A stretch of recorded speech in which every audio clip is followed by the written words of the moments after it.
That's what I was waiting for. Okay, I knew it was something. All right, I don't know. My end, what's up, my end? Okay. Lamed. All right. All right. Why don't we just claim that we did it? All right. All right. Okay. Here. Okay, we'll get started. I don't think I've ever heard those words. 7 Shlosha Achin. Okay, so we have 3 brothers, all right? I don't know. 1, 2, 3 brothers. Okay. Okay, these 2 are sisters. So I guess, well, you know what? Let's do it this way. Well, I don't know. Yeah. Hold on, we have to put it right here so they can see it on the screen. Okay, wait. I'm just changing some of the husbands' wives here, so it'll be a little bit more reasonable. All right. All right. So you want me to put it on top of this? On top of this? No, that's okay. That's so good. All right. So we have. Here, use this as the platform. And use this to. All right. Give me that box. Oh, there you go. All right. Play that box. Yeah. All right. So I think this probably is more plausible. Wait, is this fellow old? He's not that old. Safe driving No, mode. this guy looks a little old. There's all. This guy's old. Okay. Your camera's off. Swipe it. Okay. This is definitely a little boy. There you go. Okay. Nice you. A little All girl, right. a little girl. Rami, can you All back right. that? So let me know when we're all set up here. All right. Do you push recording? Yeah. Okay. Shlosha Achin. Okay, guys, let's get moving. Shlosha Achin. Okay, we have 3 brothers over here. All right. 1, 2, and 3. Okay, here are 3 brothers and Nesuin Shtei Achayos. So these 2, okay, the older gents, they're married to 2 sisters. They look like they could be sisters, probably the same age, whatever. Okay. And this one, okay, is married to a non-related Nachris here. When does Nachris, mean Jewish in Mesachos Yevamos? So Nachris, she is an unrelated Jewish woman, okay, not related to the other 2 wives. Okay, so this fellow, okay, unfortunately passes away. All right, one of the husbands of the sisters passes away. Right. Bekanas Nasli Nachris is Ishto. So now this fellow, okay, who's married to the woman who's unrelated to this woman, marries the first, so say Ruvain, Shimon Levi. So Levi marries Ruvain's wife, who is the sister of Shimon's wife. Okay, Karas Nasi Nachris is Ishto Umeis. All right, and now unfortunately Levi dies. So the only one who is left alive at this point in time is Shimon. Shimon is married to sister number 2. Levi had done Yibum with sister number 1, but his main wife was an unrelated, lady. Okay, so can Shimon now do Yibum on the unrelated lady? Do we say no? Because Levi had brought sister number 1 into his house as a tzara, right? So Harishana Yosef Mishum Akosisha. So she can walk away, okay? Sister number 1 can walk away. So she is tzara because she is Akosisha. She is the sister or sister number 2. Ushniya Mishum Tzarasa. And the unrelated wife also gets to walk away without requiring Yibum or Chalitza because she ended up being the tzara, even though she was the original wife of Levi, but she ends up being a tzara, a co-wife of the of sister number 1. Asaba Maimer. Okay, so let's say that after Ruvain had died, Levi did not fully marry sister number 1. He just gave her a ring. And he therefore contracted some sort of quasi kiddushin with her, even though really he needed to do yibum, but he did maimer. So now there's like a little bit more of a connection with sister number 1. She hasn't done yibum. She's not his wife. He didn't do yibum, but there's a little bit more of a connection. Okay, but he dies. Okay, so Nachris. So now the unrelated wife says to Shimon, "Hey, you could do yibum on me." He says, "No, I can't. because it's like a little bit of Zika here, because Shimon had, because Levi had done a mimer on sister number one. So because of the fact that it's sort of like a quasi marriage over here, so therefore that makes the unrelated wife into sort of like a quasi tzara of an achos isha, and therefore we say, well, she's not fully a tzara, so she can't walk away and just marry somebody else. She has to do chalitza, but we're not going to allow you. Okay, so if enough is choletzis lo misyat emes. Okay, one. So taima the abad b'maimer. So it seems like the only reason why we don't allow yibum is because Levi actually did a mimer on sister number one. But let's say he hadn't even gotten around to doing a mimer on sister number one. He's about to do a mimer, and then whoop, he dies before he has a chance to do the mimer. So now it's not even a quasi marriage. There was never a quasi marriage even between Levi and sister number one, but there was like a little bit of a zika, right? Because either Levi, because Levi was really supposed to be the one to do Yibum, because Shimon was out of the picture. Shimon couldn't have done it because Shimon was married to her sister. Okay, so really there was only one brother in the picture for which there was Zika, and yet we say that despite that fact, if he didn't do Maimer, so then the unrelated wife is considered to be perfectly eligible to do Yibum with Shimon. Hello, of a Maimer, Nachris. Shimon would be able to actually do Yibum with the unrelated wife of Levi. So Amar Nachman, so Maris of Nachman concludes from here that we can derive Ein Zika B'Afilu B'Chad Achim. Even according to the time of our Mishnah, there's no Zika. If there was no Maimer, then we don't attribute significance to Zika to say that the linkage between sister number one and Levi prior to Levi doing anything creates any kind of quasi marriage that would answer Levi's wife from eventually doing Yibum with a Shimon. There is no Zika. It seems even though there was only one brother in the picture, Levi, who was eligible of marrying sister number one. So even with only one brother, unless there's some sort of a mimer, we don't attribute any significance to the Zika to prevent Yibum from happening. Okay, that's the conclusion of the Mishnah and Gemara, which is like enough hard work, but we have a lot more to go. So next Mishnah, Shlosha Achim. Okay, so now we're back with the three brothers. Everybody is alive and well, but not for long. So Shlosha Achim, Shnayim Mehem, Nisuim Shtei Achayos. So again, you have Reuven and Shimon who are married to the two sisters, right? And again, Levi back in the picture, married to the unrelated wife. So now instead of Reuven dying, no, Levi dies first. Okay, Levi dies first. Now this unrelated woman, she now has Zika with both Reuven and Shimon, because either one of them could do Yibum with her, right? So what happens? So so one of the husbands of the sisters does Yibum, which is perfectly fine. So Reuven does Yibum and now is also married to this woman who is the unrelated wife of Levi. So now he is married to one of the sisters and he's married to this wife over here. We'll call her Dina. Okay, let's call the two sisters Rachel and Leah if you want. Okay, we'll call them Leah and Rachel. And now he is Dina over here. Okay. And now, unfortunately, Reuven dies too. And the only one left, as usual, is Shimon. Okay. Now, Shimon can't marry the original wife of Reuven because that's the sister, that's, Leah, it's the sister of his wife, Rachel. He would have been able to marry Dina, but now Dina is the co-wife, she's the tzara, but the main wife, right, of Reuven was his wife's sister. So clearly, since the main wife is his wife's sister, so Dina is going to be out of the picture as well. That's pretty clear, right? So Rishana Yosef Shema Chosisha, Ushniya Mishum Tzarasa. So Dina is also out of the picture because she's the tzara of the Achosisha. Also, B'maimer, if Reuven had not, before he died, he had not fully married Dina, but he just did a mimer. He gave her a ring. So she wasn't, fully his wife, and then he died shortly afterwards, before he had a chance to do Yibum, Umeis.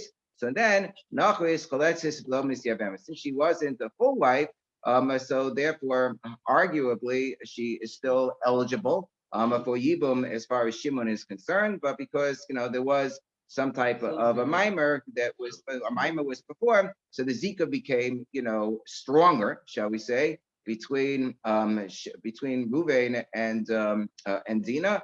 And therefore she's like a quasi wife. Since she's a quasi wife, therefore she can't do yibum. But because she wasn't a full wife, so we're going to require chalitza. So Gemara says, well, we already know this principle that when Reuven marries the unrelated wife, or does mimer, that we're not going to allow yibum. If it was only mimer, we're going to require chalitza.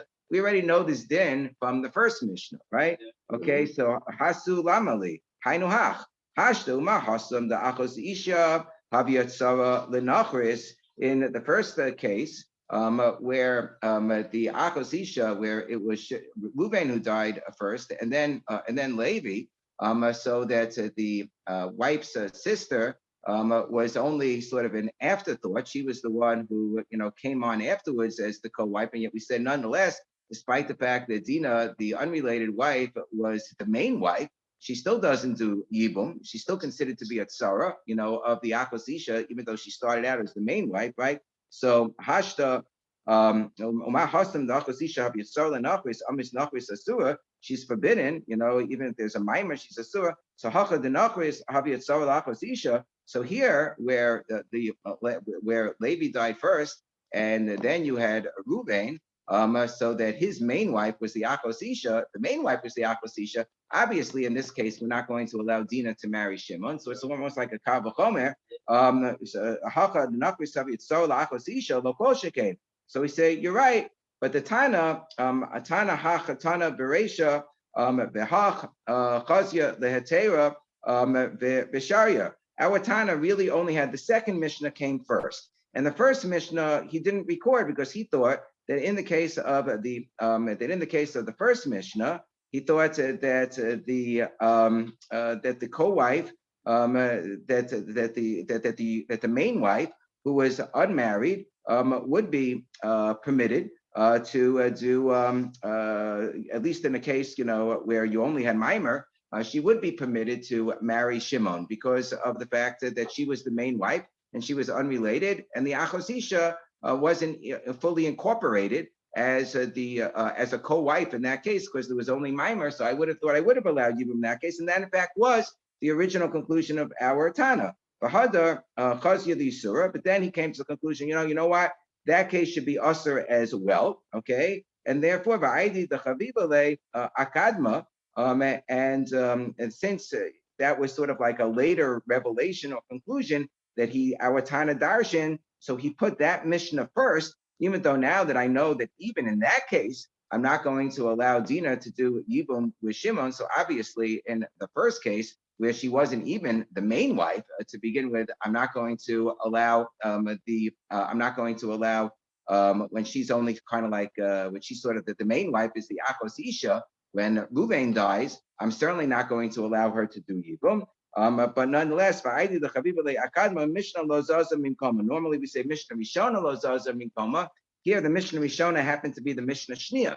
The second Mishnah was less of a chiddush because in this particular case, in the second Mishnah, where Levi died first, so the main wife of Reuven was the sister of Shimon, and therefore it's a less of a chiddush that, of course, his tzara, when imputed tzara, is not going to be allowed to do yibum with Shimon. But nonetheless, since the Mishnah had already been recorded before the din in the other case was decided stringently, therefore, Mishnah lo zazim in kama, we left the second Mishnah in place.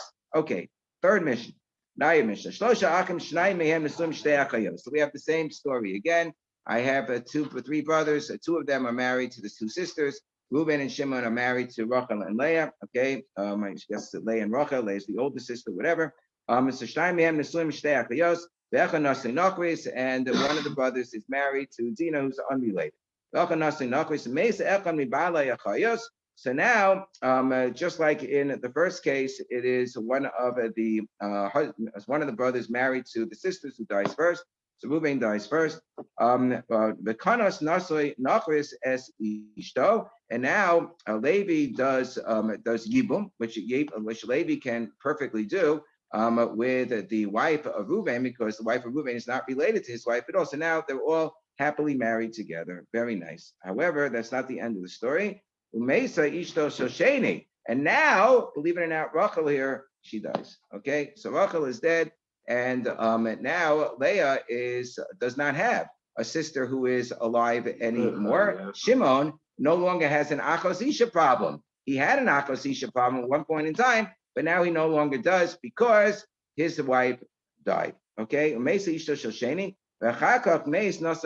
now Levi dies. Okay, so the last one standing is again Shimon. Okay, as usual. Okay, Harezu Asura Labalamis. Nonetheless, he cannot marry at this point the wife of the. He's not allowed to marry the sister of his deceased wife, because when Reuven had originally died and the deceased wife needed to do Yibum, at that point in time, Shimon was still married to Rachel. Rachel was still alive, and she was prohibited to him. So since she was prohibited to him when she fell the first time for Yibum, she remains prohibited forever. Okay. Arezu Asua Lavalamis. So therefore, there's no Yibum in this case. However, since she had been prohibited to him for a moment in time when she fell during the first Yibum, so she remains prohibited forever. So the Gemara says,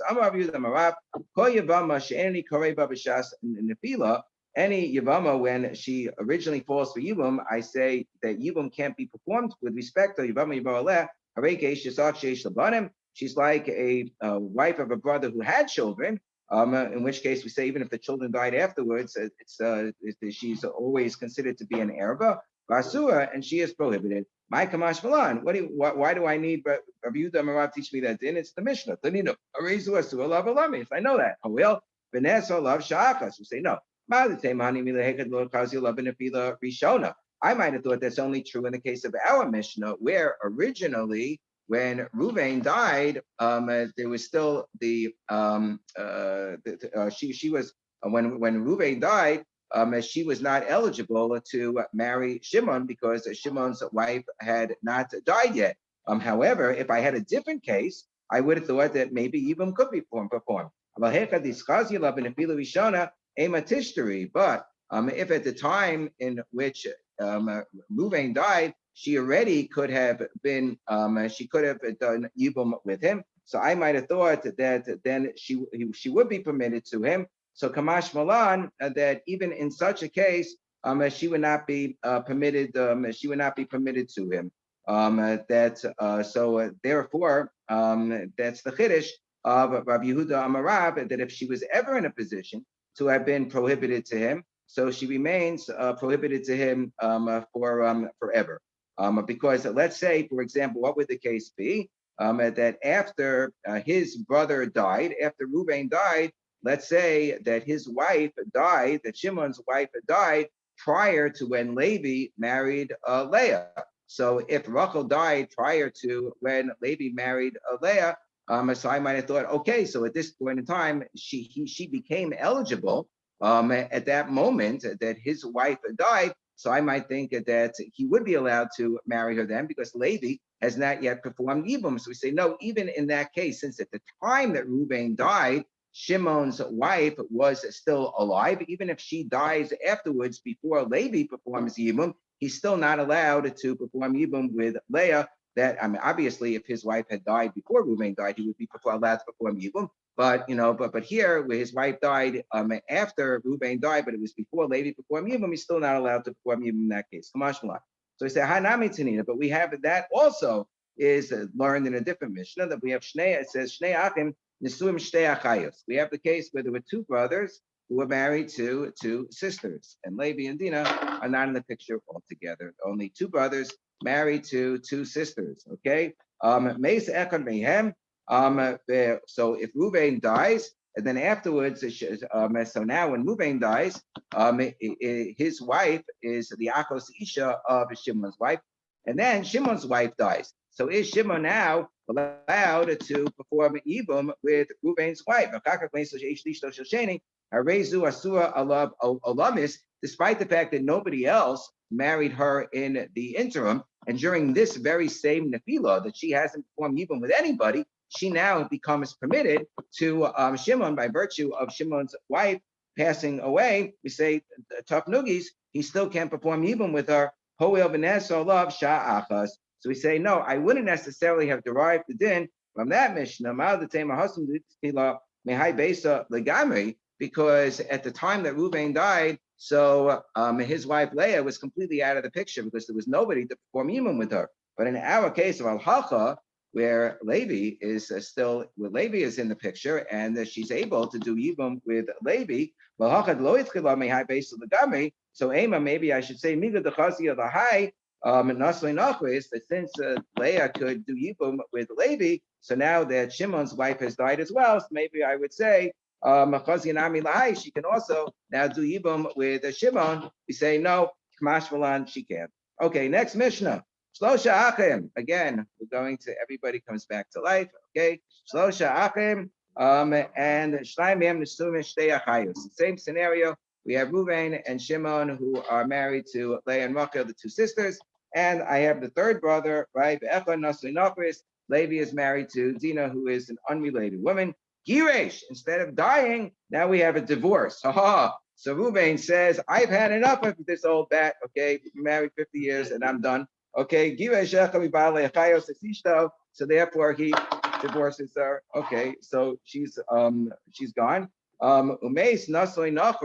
And now Levi dies. Okay, after the divorce takes place, the Kansa Hamigarish. So now Reuven is available. He needs a wife anyway, so he does yibum with Dinah, right? The Kansa Hamigarish. And now Reuven passes away. And again, the last one standing as usual is Shimon. Yay.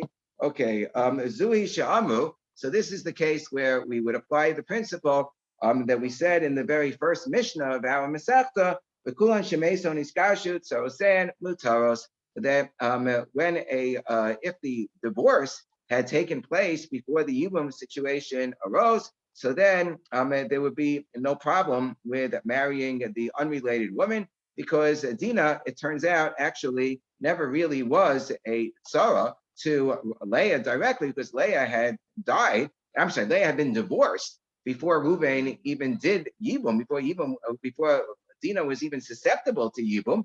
Reuven had already divorced his wife Leah, but nonetheless, for these purposes, we're calling Dinah the tzara of Leah, which is sort of strange because they were never married to Reuven at the same time, and she would be permitted because of the fact that Leah was clearly out of the picture because she was divorced. So the Gemara says, so there are three different points in time in which this divorce could have taken place. The divorce could have taken place prior to Reuven dying, and his and the Yibum situation, becoming triggered. It could have taken place after he died, but before Levi performed Yibum, or it could have taken place after Levi had already performed Yibum. There were three different possible times that the divorce could have taken place. And the case which is the most attenuated, where Dinah would have the lowest possible connection with the Achos Isha of Shimon,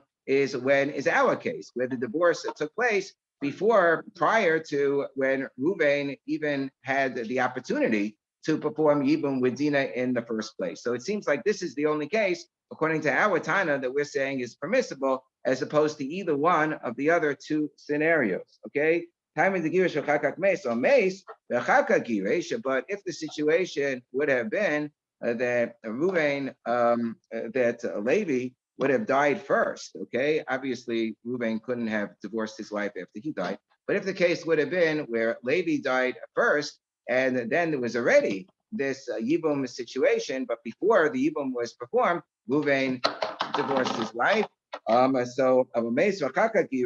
Asura. So then we would say that despite the fact that they were never actually co-wives, they were only co-wives through like a Zika situation, that Zika would be strong enough to make the tzara, to make Dinah prohibited to Shimon. That's pretty strong stuff. So Amar Rav Ashi says the actual opposite of what Rav Nachman had said at the beginning of the page. Zos Ameres Yesh Zika Vafilu Betray Achi. That shows you that there is a strong notion of a Zika, because here, when the divorce took place, Dinah had not yet done Yibum with Reuven, and there was the eligibility of Shimon also to have done Yibum with this unrelated woman. And yet we say the Zika is so strong that when Reuven dies afterwards, Shimon is not going to be allowed to marry Dinah. Wow. Rav Ashi kasha to Rav Nachman. So what does Rav Ashi do with the first Mishnah on our page, which seemed to indicate that there's no Zika, even when you have only one brother who is eligible to marry a woman? We say that Zika is not strong enough to prohibit anybody. So kasha de Rav Nachman. So Amalach Rav Ashi, no, I don't agree with Rav Nachman's interpretation of the first Mishnah. In my opinion, in the first Mishnah scenario, where the mimer was performed by Levi, by the by the brother who was related to the who was married to the non-related wife before he died, and then in that case we said the nachris is choletzis below misya vemis, and if he had not done mimer, then she would have been allowed to do yibum altogether. So we say that's not true. That conclusion that he would have been allowed to do yibum altogether had there not been mimer, that's not true. We would not allow yibum to take place, but only chalitza to take place. Mimer, and the fact that the Mishnah said that Levi performed a mimer prior to his dying, and that's why Shimon can't marry Dinah. No, even without the mimer, Shimon would not be allowed to marry Dinah based on the principle of Zika. But it said mimer lafuke beishamai dama mimer kone kinyan gamor kamash malan below beishamai. It's just coming to exclude from beishamai, who would have said that there would be a kinyan gamor in such a case, in which case there would not even be a reason to do chalitza in that particular case, because she would be considered to be a complete she would be considered to be a complete achos isha based on the mimer that was performed. So kamash malan deloke beishamai. Okay, so because the fine. So the teba. So Rav Nachman kasha Rav Ashi. So let's go in the opposite direction. So according to Rav Nachman, who derived from the first Mishnah that there is no Zika even with one brother. So here we see that there is Zika. In our case, even with the two brothers, we see that there is a case of that we would apply the principle of Zika, because here we have the divorce case, right, of one of the brothers. And the implication of the Gemara is that if the Levi had already died at the time of the divorce, that there was enough of a Zika with Reuven, that now Dinah is going to become prohibited to Levi based on that Zika, even though the Zika was the two brothers, Reuven and Shimon, at the same time when Levi died and before Reuven had divorced his wife. But nonetheless, we're going to say that the Zika is strong enough that she can no longer marry Shimon, despite the fact that Leah is out of the picture, because now Reuven divorced Leah, right? So how do we get out of that? The chitema, so you'll get out of it. You'll get out of it by saying the following. You'll say, Hu hadin da afilu meis v'achakach giresh tzaras muteris. No, the reality is that Rav Nachman would say there is no Zika, and even if the divorce had taken place after Levi died, only then did Reuven divorce his wife Leah.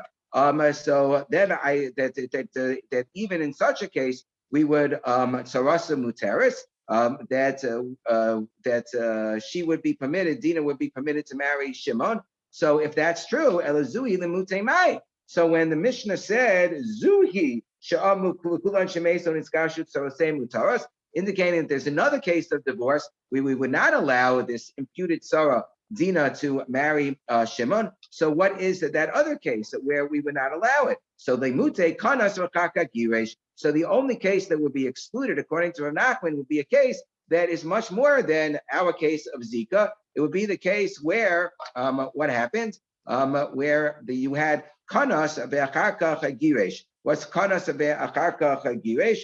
Kanas ve'acharkach giresh would be like this. Where Levi, Levi died, right? And then Reuven actually married. He did Yibum on Dinah entirely, and only then did he divorce Rachel. So in that case, for sure, Dinah became a full-fledged Sarah to the Achos Isha of Shimon.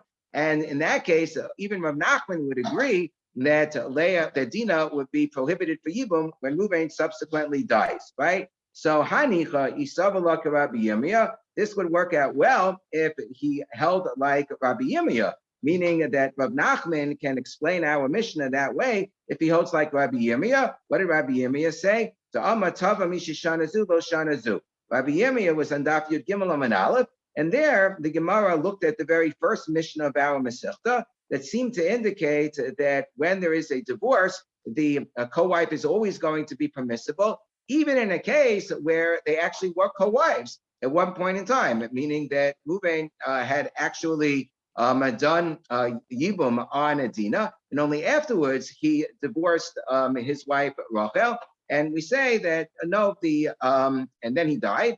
So we say that in that particular case, even in that particular case, the Mishnah seems to indicate that since at the time that Reuven died, there is no Achos Isha situation, so Shimon would be allowed, even in that extreme case, Shimon would be allowed to do Yibum on Reuven's wife. That's what the first Mishnah indicated. And our Mishnah indicates that no, that it's only in a case where they were not wives at the same time, and there was not even a Zika at the same time. It's only they weren't wives at the same time, that when Reuven dies, Dinah would be allowed to do Yibum with Shimon, but not otherwise, certainly not if they're wives at the same time. So Rabbi Yirmiyah said, you're right. The Tana of the first Mishnah of our Masechta is not the same Tana of our Mishnah that we just learned, because these are different dinim, and then we would say that that our Mishnah would simply be going like Rav Nachman. V'haitana savar misa mapelis, v'haitana savar nisuan harishonim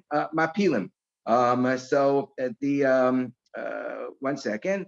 So I lost my place. Isavala Rabbi Yirmiyah Dava Tava Misha Shanazu Lo Shanazu V'haitana Sava Misa Mapelis V'haitana Sava Nisuan Mishanim Mapilim. The Tana of the first Mishnah held that you look at what was the situation when Reuven died. When Reuven died, Medina was not a co-wife of the Achos Isha, so therefore she's permitted.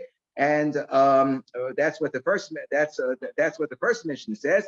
In our Mishnah, that would exclude that case, say that if they were married at the same time and only afterwards Reuven and then Reuven divorced Leah, and only afterwards he died, and that would be prohibited, because he says that Nisan Arishonim Apilim, that what I look at is what was the situation at the time that Reuven originally married Dinah. When he originally married Dinah, he had the co-wife who was the Achos Isha, and therefore Dinah is going to be prohibited forever, and therefore he's holding like that Mishnah. Fine.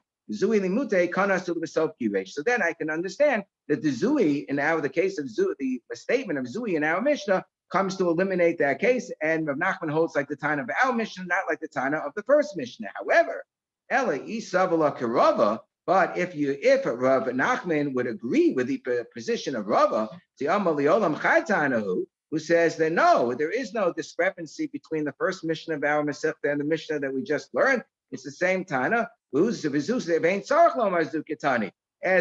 two Mishnayos are the same Tana, and the Tana of the first Mishnah is saying, I'll tell you an even bigger chiddush, that even if they were both married at the two Reuven at the same time, as long as Reuven divorced Leah, and at the time that he died, there was only Dinah in the picture, then Shimon would be allowed to perform Yibum. So then I have a very hard time understanding how Rav Nachman is going to teach our Mishnah.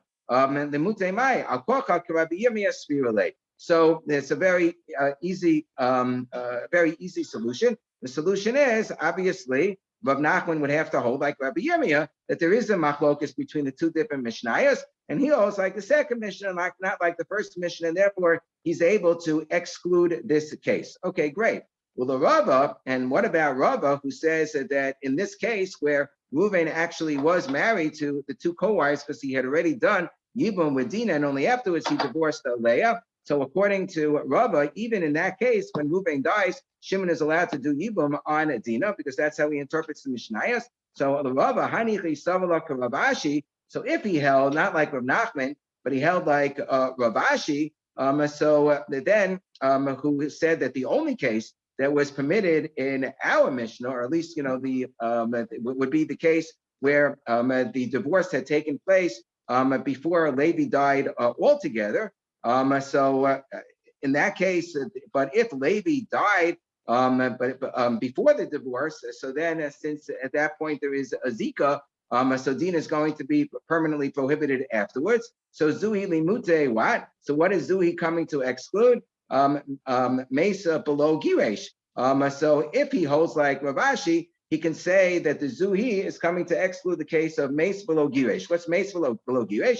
Mace below Giresh is very simple. This is a case where Reuben died, but he had not yet divorced Rachel. So Rachel, therefore, is still in the picture. If Rachel is still in the picture, so we understand very well why Shimon can't do Yibum with Dina because of the fact that she's Tzara of the Achazisha.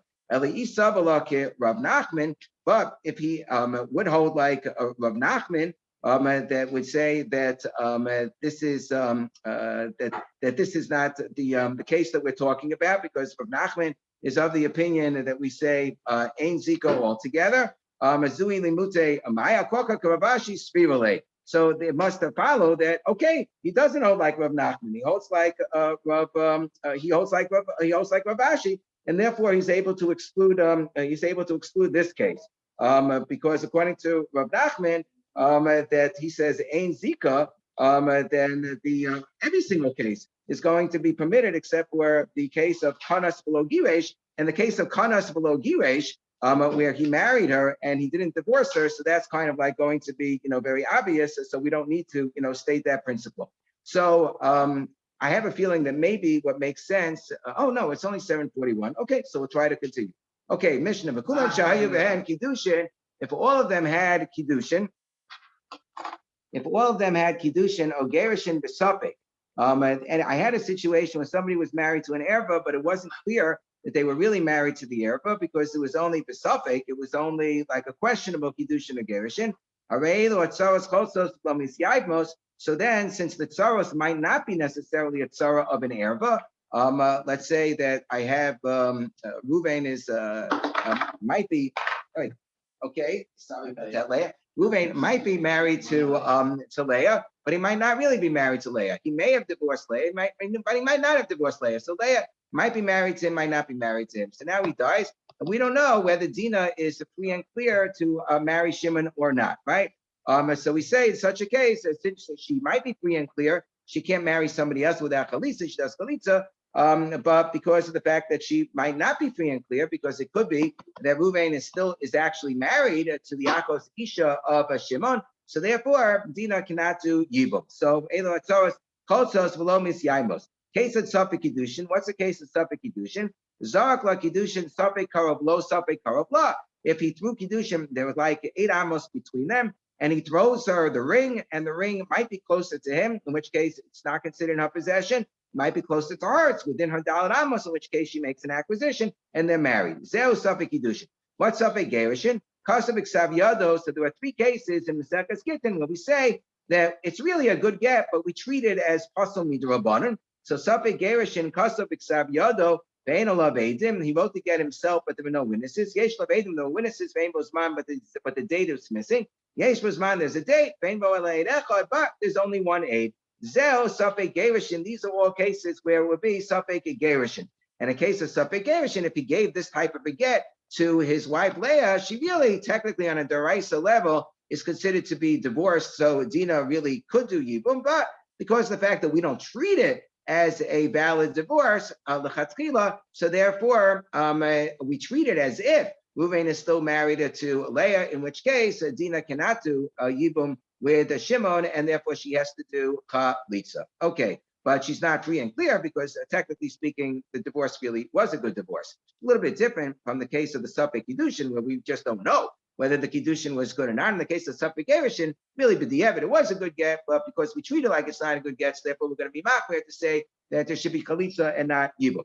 The Gemara says, v'ilo v'gerushin Safek karav lo Safek karav lo kitani. However, when it comes to the case of Gerushin, we didn't say that there's a Safek if he was married to Leah and then he gave her a get, but it was a Safek whether the get was good. We don't treat that as one of the Safek cases. Why don't we treat that as one of the Safek cases? My timer, so Amarabba, Ishazu, Becheskas, Heter, Lashuk, Omedis, because in such a case, the assumption is that Dina does not need to do Yibum or Chalitza because she's a co-wife of the Achosisha. And now, if Ruvain was going to get rid of that Achosisha problem by divorcing his wife Leah, he had better give her a get that is a really good get. But since this is a Sopek get, we Sopek Atabaviosa, and now you want to say to Dina, no, you can't marry anybody unless you do a Chalitza because maybe the get that Ruvain that Ruvain gave to Leah was a good get. We say no, since it's in Sopek territory, so we're going to assume that they're still married, and therefore Dina can marry somebody else without even Chalitza. Misopek tabaloso alti asren misopek. So Amalei Abaye. So Abaye said, "Whoa, ihachi and kiddushinami. Why don't we say the same thing with respect to the Sopek kiddushin case, where there's a Sopek that Reuven gave a ring to Leah by throwing it within 4 amos of where she is, and there's a question whether maybe it didn't reach within her 4 amos. Why do we say now that we're not going to allow Dina to marry Shimon? There was a chazaka that she would have been allowed to marry the Yibum because Reuven was not married in the first place to Leah, tried to marry Leah, but it's only a suffix whether that marriage was successful. Allow him to allow Dina to go and do Yibum. So we say no, Hasam l'chumra. Here we're going to be machmir because this could lead to an Eishes Acha situation. The other case, okay, so Yivam Shuk, not as serious. Here it's going to lead to a possible Eishes Ach situation. If it turns out we got it wrong, so then we're going to have an Isser Erba, so we have to go l'chumra. So we say, yes, nice that you're going l'chumra. Well, however, Hai Chumra da'asili de kulahu. This is a chumra that is going to lead to a possible leniency. Zimnin da'azil hu mekadesh la, because you can have like a weird scenarios over here. We said we're worried that maybe the kiddushin between Reuven and Leah was a good kiddushin. Maybe it was a good kiddushin. So the whole world's going to say, oh, it really was a good kiddushin. So now Reuven's going to go and he's going to marry another sister of Leah. And let's assume that Rachel is still married to Shimon, but he's going to find Bilhah over here. Okay, and he's going to say, okay, I'm going to marry this other, sister Bilhah, because I was never really married to Leah in the first place. And it's going to be a good kiddushin, and the assumption would be, no, it wasn't really a good kiddushin, and now she'll go and she'll marry somebody else without a get. Or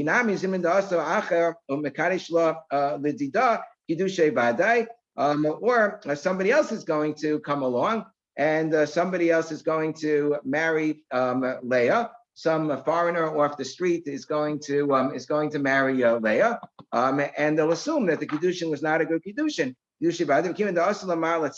Since we say, oh, Dina is not allowed to perform yibum with Shimon, so people will assume that the second kiddushin that somebody else performs with Leah, or that Reuven performs with Leah's sister, is not a good kiddushin, and it really might be a good kiddushin. The